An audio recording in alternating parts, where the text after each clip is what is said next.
Absolutely thrilling. From the very first seconds, we witnessed a breathtaking spectacle as all 33 Raptor engines on the Super Heavy booster roared to life, lighting up the Texas sky like a sunrise forged in fire.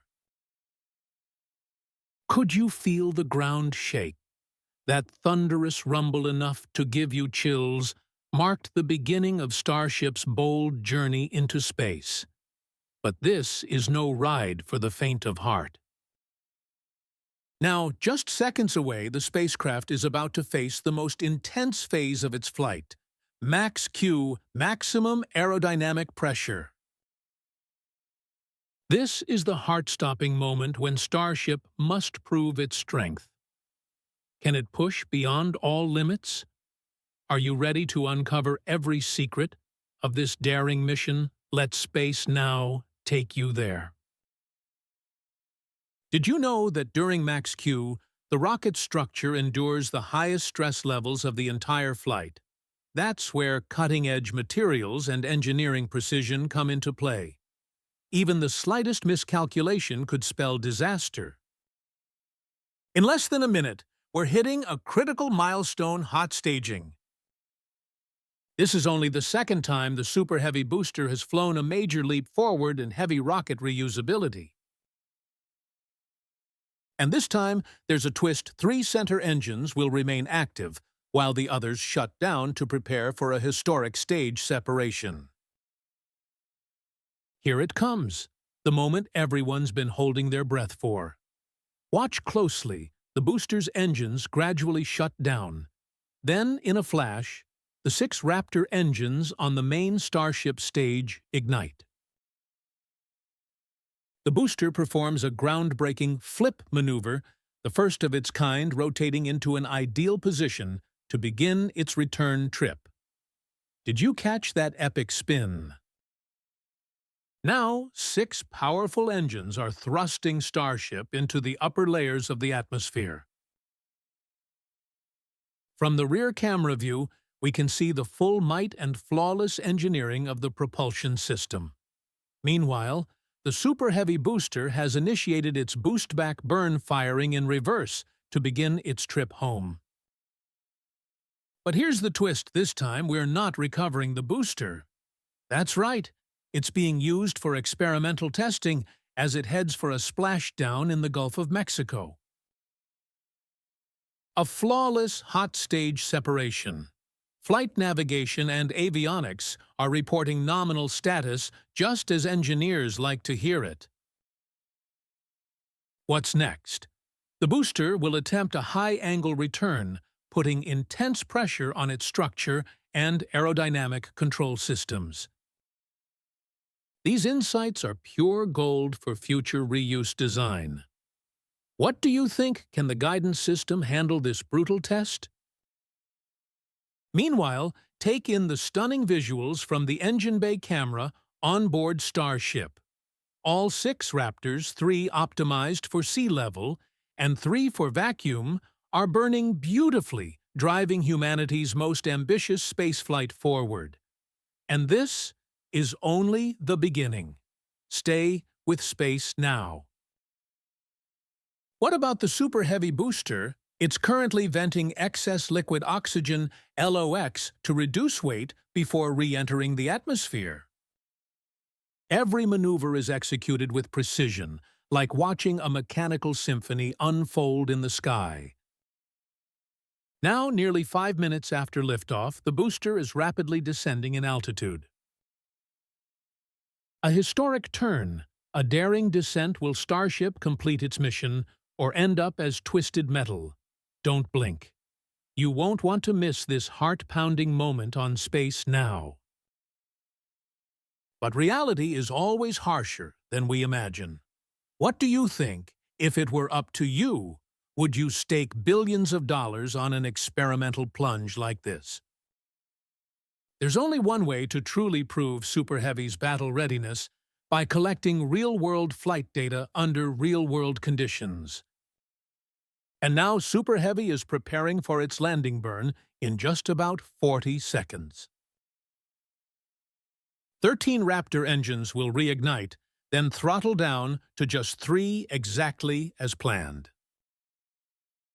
But here's the kicker. One of those 3 center engines will be deliberately shut off mid-burn, pushing the booster's structural and control systems to their absolute limits. Do you see it as a reckless gamble or a bold and brilliant step forward in reusable rocket development? Meanwhile, the Raptor combustion chamber pressures remain steady, and all 6 engines aboard Starship are still firing strong, 3 optimized for sea-level operation and 3 designed for the vacuum of space. At the same time, the Super Heavy booster begins its return to Earth with its grid fins working full throttle to steer its re-entry trajectory.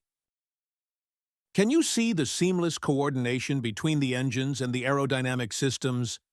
This is the artistry of cutting-edge rocket engineering. However, just as the landing burn begins, we lose telemetry from the booster. It's been confirmed the booster's flight ended early before completing its landing sequence. But that was expected. This time recovery wasn't the goal. The booster was intentionally allowed to crash into the Gulf of Mexico with full force to support high-impact testing. Do you think the trade-off was worth it to gain such valuable experimental data? This marks the Super Heavy booster's first-ever free flight, an enormous leap forward in the development of heavy-lift reusable launch technology. Meanwhile, Starship still has about 2 minutes of powered flight remaining before all 6 Raptor engines shut down in what's known as SECO second engine cut-off, marking the end of the second-stage propulsion phase. And the views from the aft camera? Absolutely breathtaking. 6 brilliant engines blazing with the vast curve of Earth stretching out in the distance like a living painting. Have you ever wondered just how fast the engineering team behind Starship has to work managing hundreds of electronic systems and complex control mechanisms to keep everything running smoothly? Every system must perform flawlessly, especially during the final moments of the ascent phase. And as expected, we're now just about 45 seconds away from engine shutdown. Can you feel the tension building? When things could spiral out of control in a fraction of a second, Starship keeps pushing forward. But will we witness a triumphant ending? Follow this high-stakes journey with us on Space Now. With only 30 seconds remaining before entering the terminal guidance phase, we start to see the Raptor engines shutting down one by one. The 3 vacuum-optimized engines have now powered down successfully, while the sea-level engines are still running. Finally, Starship completes its engine shutdown sequence smoothly, and applause erupts inside the control room. Now we wait for the payload bay door to open. Could this be the breakthrough moment for future cargo and satellite missions? Unfortunately, the payload bay door failed to fully deploy and had to be closed again. It's a disappointing development, but it doesn't diminish the importance of this test flight. This is clearly a valuable learning experience before SpaceX officially uses Starship for more complex missions like launching large batches of Starlink satellites. Would you agree that failed tests are often the foundation for future success in space technology? At this point, after more than 36 minutes of flight, Starship begins to lose attitude control, a common issue during suborbital test flights. Despite that, the spacecraft remains on its intended trajectory. The inability to open the payload bay and deploy components near the nose section poses a challenge compounded by some onboard leakage events. What kind of engineering solutions do you think could help resolve these issues in the near future? That's what ultimately led to the complete loss of attitude control. Starship is now tumbling uncontrollably, which also rules out any chance of reigniting the Raptor engines in space. If you've followed Starship's flight history, You might recall that Flight 3 encountered a similar issue, different root cause, but the same symptom, uncontrolled tumbling in orbit. Do you think choosing not to reignite the Raptor engines in space this time was a cautious and wise decision? We're still proceeding with re-entry, but since Starship has no attitude control during its return, it will tumble unpredictably as it hits the atmosphere, posing a serious threat to its heat shield. What's your take? Could the heat shield suffer catastrophic damage without proper alignment? This is the critical moment that every rocket engineer dreads when designing for re-entry temperatures can soar above 2,550 degrees. Even so, the spacecraft is still on its way back to Earth, aiming for the Indian Ocean, though the chances of surviving intact are extremely slim. We're still receiving a live data stream from Starship via the Starlink system, continuously updating us with real-time footage as the ship plunges back into the atmosphere. Have you ever wondered how the onboard electronics and sensors are able to withstand such extreme heat and pressure? In about 10 minutes, we'll enter the re-entry phase, and you'll see a brilliant glow as plasma forms around the vehicle while it dives into Earth's atmosphere. If you're just tuning in, we successfully reached orbit, but later encountered issues that caused Starship to tumble out of control as it prepared to descend into the Indian Ocean. The operations team made the decision to passivate venting out all remaining propellant to eliminate any risk of explosion during an uncontrolled descent. Can you imagine the level of safety protocols involved? Entire ocean zones around the impact area were cleared and tightly monitored before launch. These are uninhabited regions chosen to ensure no loss of life or property. Taking risks in test flights is inevitable, but human safety will always come first.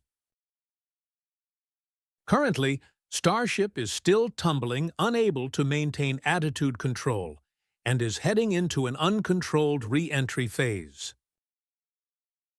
That said, everything is happening within a designated safe zone airspace and ocean regions that have been fully cleared and secured. Have you ever considered how complex it is to organize a no-fly and no-sail zone on this scale? The stunning visuals you're seeing are plasma effects forming around the spacecraft, with surface temperatures reaching around 2,550 degrees. You can even see high-temperature control surfaces slowly melting, proof of the brutal heat Starship faces as it returns to Earth. That's why thermal protection technology such as the heat-resistant tiles used on Starship plays a pivotal role in determining the success or failure of atmospheric re-entry missions. We'll keep monitoring the telemetry until we completely lose contact with the vehicle during re-entry. What do you think? How will the data gathered today help improve spaceflight technology in the future? Share your thoughts with us. The space race is heating up like never before, and you can't afford to stay on the sidelines. Have you ever truly imagined how vast the universe is? Starship's next secret is waiting to be unlocked. Are you brave enough to join space now on this journey? Hit that subscribe button, turn on the notification bell, and step with Space Now into the future of humanity.